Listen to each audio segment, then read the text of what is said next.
This is the 18th broadcast in the series America Looks Abroad, presented by the officers and staff members of the Foreign Policy Association.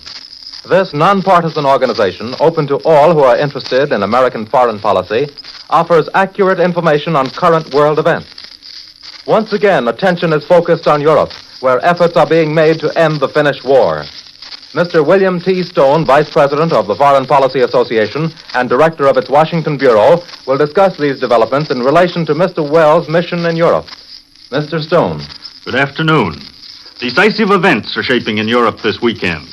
In the midst of Mr. Sumner Wells' fact-finding mission for President Roosevelt, strenuous efforts are being made to end the Russo-Finnish War in the north, while European statesmen are feverishly engaged in diplomatic soundings at other European capitals.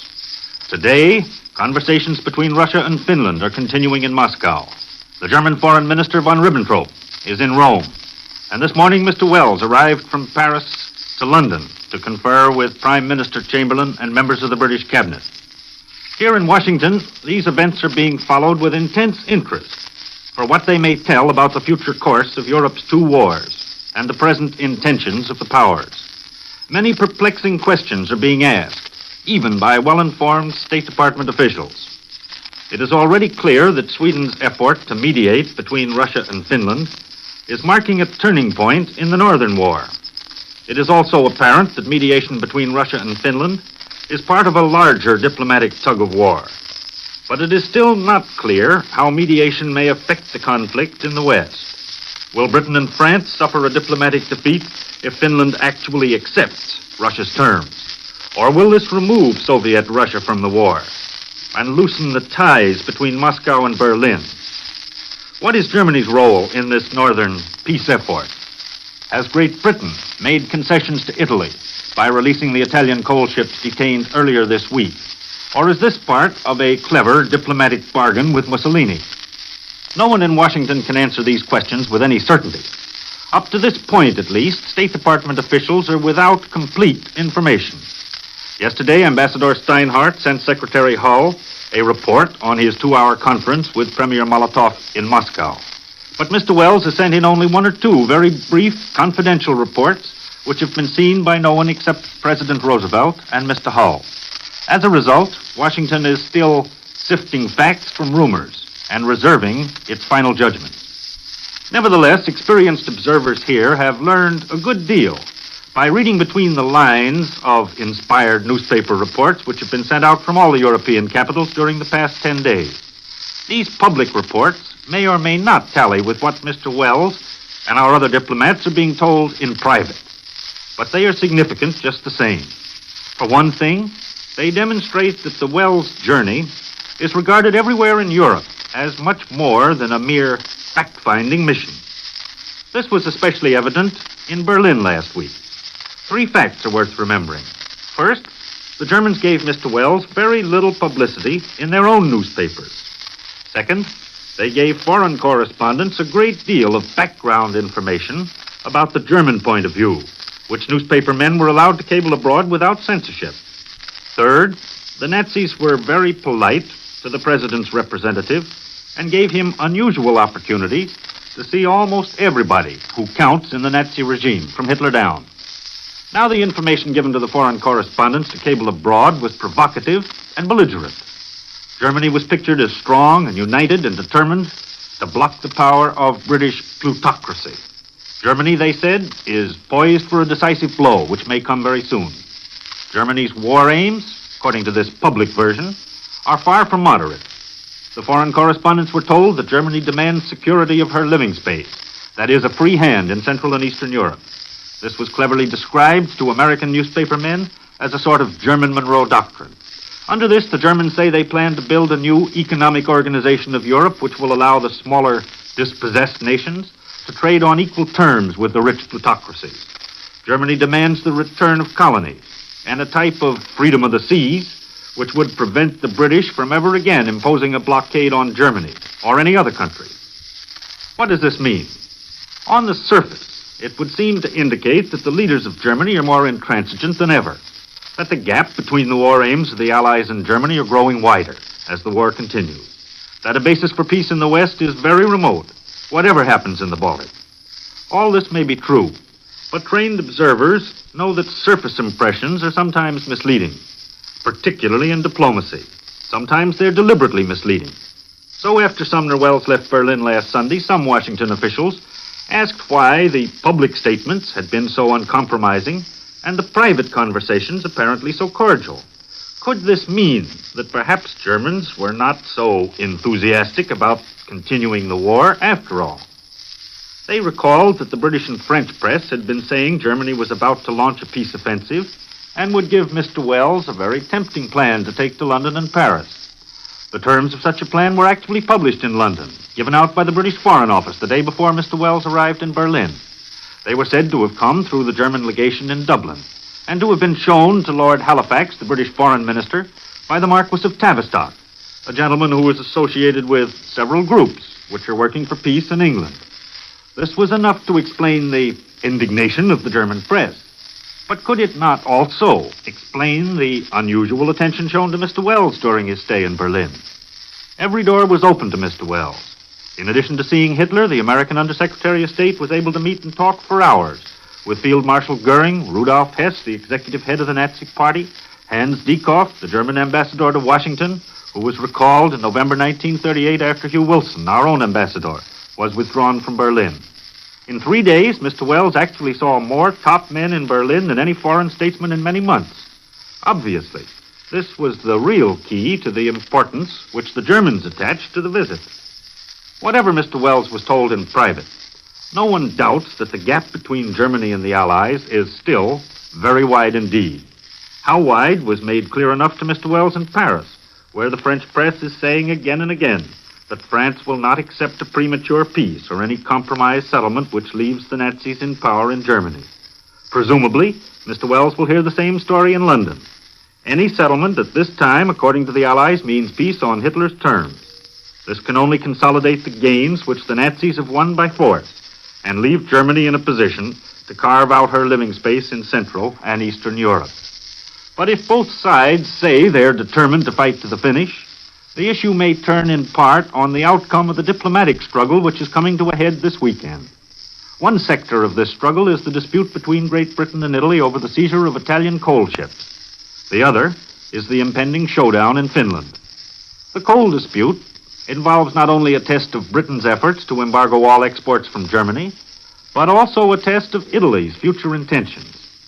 Early in the war, Great Britain sent a purchasing commission to Rome in an effort to reach a new trade agreement with Italy. The British were anxious to buy important war materials from the Italians in return for British coal. The negotiations dragged on for nearly 4 months, but finally, about February 15th, were broken off by the Italians, apparently as a result of a strong German pressure on Mussolini. Shortly afterwards, the British announced that after March 1st, Italy could no longer import German coal by way of Rotterdam. This was a serious blow to Italy, for up until that time, the British had allowed Italian coal ships to pass through its control ports, despite the British order in council of November 27th, which placed an embargo on all German exports. Moreover, Italy is entirely dependent upon coal from abroad, much of which has been brought in by the sea. On March 3rd, then, the Italian government protested vigorously against the new British regulation, and Britain replied by stopping 13 Italian coal ships which had sailed from Rotterdam after March 1st. By the middle of last week, the crisis had become acute. The Italian press took on an angry tone, and the fascist government came out in the open with a challenge which involved its own prestige.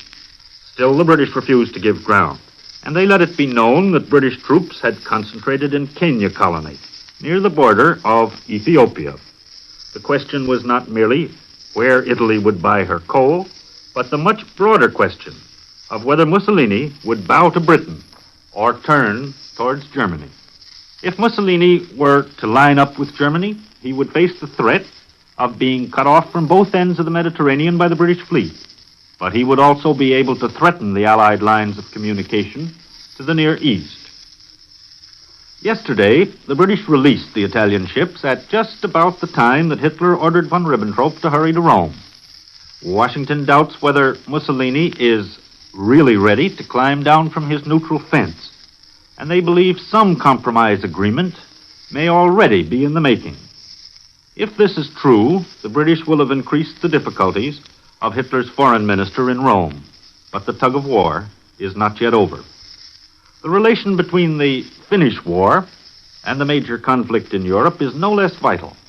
The negotiations begun in Sweden have now extended to Moscow and other capitals, which also have a direct concern in the outcome. To Sweden, continuation of the Northern War spells almost inevitable involvement. If she allows Britain and France to send troops across her territory, she faces attack not only from Russia, but also from Germany. It's not hard to see why the Swedish government is trying to call a halt to the fighting on the Karelian Isthmus. To Finland, the choice is even more desperate. She faces almost certain destruction if she tries to resist Russia alone. And unless Britain and France are actually ready to send large armies, Finland is in danger of being overrun before effective aid arrives. The Allies now say they are ready to intensify their help to the Finns, provided the Scandinavian countries will cooperate by permitting the passage of Allied troops across Norway and Sweden. But London still hesitates to declare war on Russia. A peace settlement between Russia and Finland might deprive the Allies of their last opportunity to create a northern front, cutting Germany off from the important supply of Swedish iron ore and tightening the blockade. But if the threat of an Allied attack on Russia were removed, it might perhaps lead to a loosening of the ties between the Soviet Union and Germany. Naturally, Germany would like to see the end of the Finnish War, not only because it would reduce the danger of a new northern front, but also because she hopes it will permit Russia to furnish larger supplies of foodstuffs and war materials to Germany. This explains the intense diplomatic activity in Berlin this weekend, and the cautious undercover effort of Germany to moderate Russia's peace terms. But Germany may now see an even larger opportunity to link a Finnish truce with negotiations for a settlement in the West. The fact that Ribbentrop is to have an audience with the Pope is most significant. It may mean that Hitler is trying to find a new peace formula on the basis of a united front against communism. This, however, is mere speculation, and Washington sees rather large obstacles in the way of such an agreement at this time. The chief obstacle, of course, is that a deal of this kind would bring peace on Hitler's terms, and this the Allies still seem determined to resist. But all the factors are not known as yet, and it would be a mistake, I think, to rule out the possibility of mediation. Thank you, Mr. Stone. Last week, the association announced that you'd answer questions sent in by the radio audience. A number of questions have been sent in. Perhaps you have time to answer at least one. Here is one asked by several listeners. What was the real reason for sending Sumner Welles to Europe at this time? Well, there were several reasons. One was the reason publicly given, that President Roosevelt wanted to learn off the record all that he could about the aims of the warring powers before the war spreads or intensifies. But another factor in the decision to send Mr. Welles abroad was the growing feeling among some people in Washington that the last chance for a negotiated settlement in Europe would disappear if the war spreads to other fronts this spring. This view was not shared by all of the president's advisors on foreign policy. In fact, there are two distinct schools of thought in Washington at the present time. But the significant point is that the group in favor of seeking an early peace has gained in strength during the past few months, and President Roosevelt was at least willing to let Mr. Welles explore the possibilities.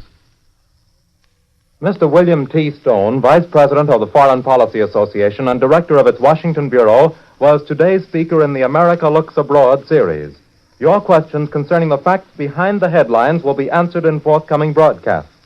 Also, you may have a free copy of the weekly bulletin written by the people you hear on this program and containing an article by Mr. Stone.